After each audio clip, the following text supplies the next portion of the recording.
اعوذ باللہ من الشیطان الرجیم، بسم اللہ الرحمن الرحیم۔ رب اشرح لی صدری ویسر لی امری واحلل عقدۃ من لسانی یفقہوا قولی۔ سورہ کہف آیت نمبر 47، ترجمہ: وَيَوْمَ نُسَيِّرُ الْجِبَالَ، اور جس دن ہم چلائیں گے پہاڑوں کو،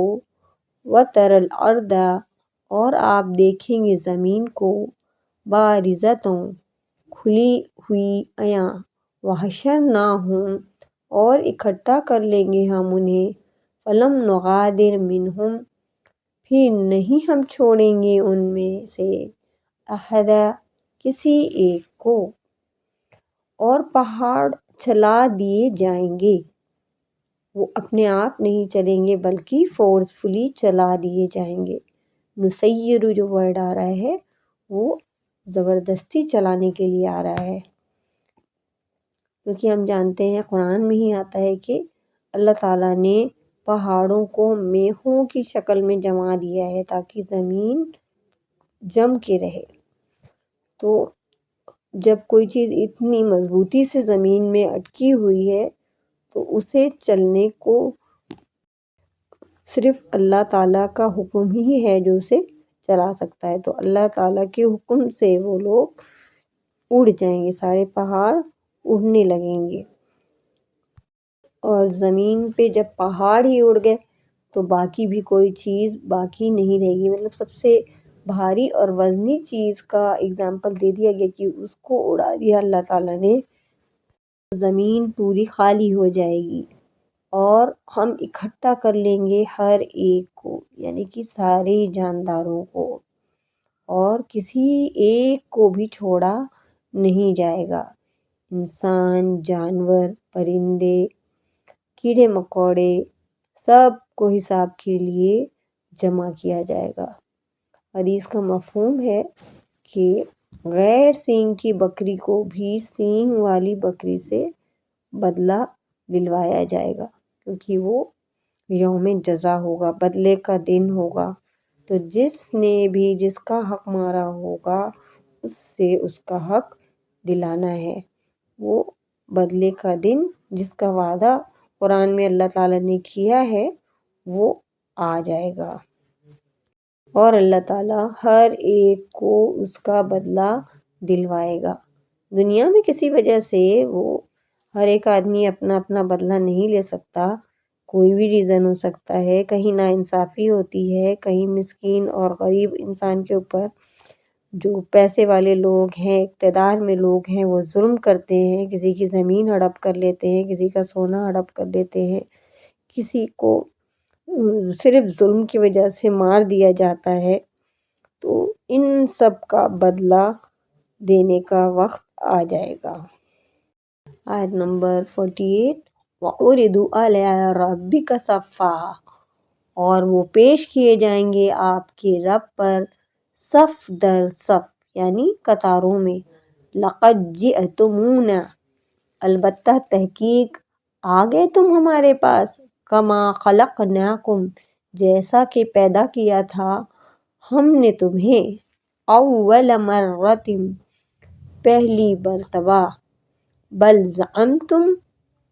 بلکہ گمان کیا تم نے، ان لن نجعل، کہ ہرگز نہیں ہم بنائیں گے، لکم موعدا،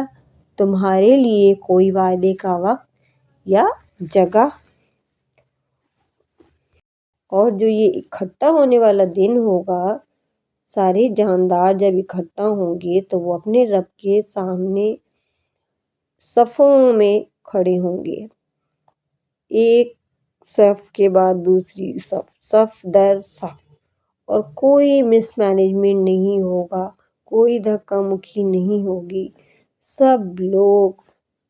قطاروں میں کھڑے ہوں گے، تاکہ فرشتے تک بھی قطاروں میں کھڑے ہوں گے اس دن۔ آگے نا تم ہماری آیتوں کو جھٹلاتے تھے، ہمارے سجدوں کو انکار کرتے تھے، کہتے تھے کہ ابھی تو 4 دن کی لائف ہے، اپنی مرضی سے گزار لیں، کھا لیں، پی لیں، موج کر لیں۔ یہ زندگی تو ایک ہی بار ملتی ہے، بالکل صحیح، زندگی ایک ہی بار ملتی ہے، لیکن موت کے بعد کی زندگی ہمیشہ کے لیے ہوتی ہے، اس میں کوئی موت نہیں ہے۔ تو اس دن کیا ہوگا؟ وہ یوم جزا اللہ تعالیٰ کے ہاتھ میں ہوگا، اور کہا جائے گا آگے کہاں بھاگ سکتے تھے بھئی، آخر کار آنا تو یہی تھا۔ جیسا کہ پیدا کیا ہم نے تم کو پہلی بار، بے ختنہ، بنا کپڑوں کے، سب کے سب بھاگتے ہوئے سب در سب اللہ تعالیٰ کے سامنے کھڑے ہوں گے۔ حدیث کا مفہوم ہے، اس میں عائشہ رضی اللہ عنہ فرماتی ہیں، آپ صلی اللہ علیہ وسلم سے انہوں نے سوال کیا کہ جب سب لوگ بنا کپڑوں کے ہوں گے تو مرد عورتوں کو اور عورتیں مردوں کو نہیں دیکھ رہے ہوں گے؟ تو آپ صلی اللہ علیہ وسلم نے جواب دیا کہ اس وقت جو ہے ایسا نفسا نفسی کا عالم ہوگا کہ ہر ایک انسان کو صرف اپنی فکر ہوگی، اور وہ اپنے آپ کو ہی دیکھ سکتا ہوگا، دیکھ رہا ہوگا، کوئی کسی کی طرف غور بھی نہیں کرے گا، نہ اس کا خیال بھی جائے گا کسی کی طرف۔ ہر ایک کو اپنی فکر پڑی ہوگی کہ کس طرح اس دن سے، اس دن کی سختیوں سے، اس دن کے حساب سے نکلا جائے اور بچا جائے اللہ تعالیٰ کے غضب سے۔ اور جو منکرین ہوں گے، جو اللہ تعالیٰ کا انکار کرنے والے، یوم جزا کا انکار کرنے والے ہوں گے، وہ تعالیٰ ان سے فرمائے گا دیکھو اب دوبارہ تم پیدا ہوگے نا، اسی دن کا وعدہ نبیوں نے آپ سے کیا تھا، اللہ تعالیٰ کی جو باتیں ہیں آپ کو خبریں دی تھیں کہ یہ دن آنے والا ہے، اور اس کو خیال میں رکھ کے اپنے عمل کو بدل لو، اللہ تعالیٰ کی نافرمانی مت کرو، اللہ کا انکار مت کرو، اور اس دن کے لیے تیاری کرو۔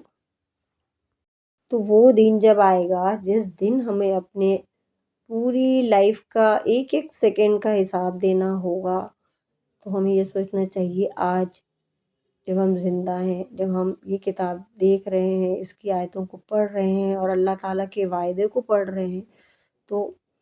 آپ کو یاد رکھنا چاہیے اور ہمیں یاد رکھنا چاہیے کہ اللہ تعالیٰ سے اپنے وعدوں کو پورا کرنے میں سچا اور کوئی بھی نہیں ہے۔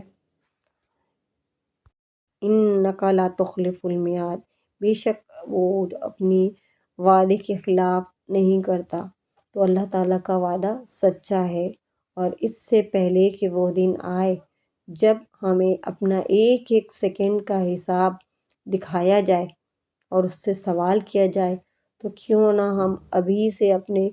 دن اور رات کو چیک کریں، اپنے وقتوں کو چیک کریں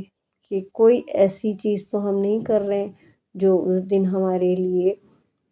باعث ذلت بن جائے، رسوائی بن جائے۔ اور اس دن کو یوم حسرت بھی کہا جاتا ہے کہ انسان بس حسرتیں کرے گا کہ کاش میں نے یہ نہ کیا ہوتا، کاش میں نے وہ نہ کہا ہوتا، کاش کہ ہم نے قرآن کو زیادہ پڑھا ہوتا، زیادہ سمجھا ہوتا اور زیادہ عمل کیا ہوتا۔ سبحانک اللہم و بحمدک، نشہد ان لا الہ الا انت، نستغفرک و نتوب الیک۔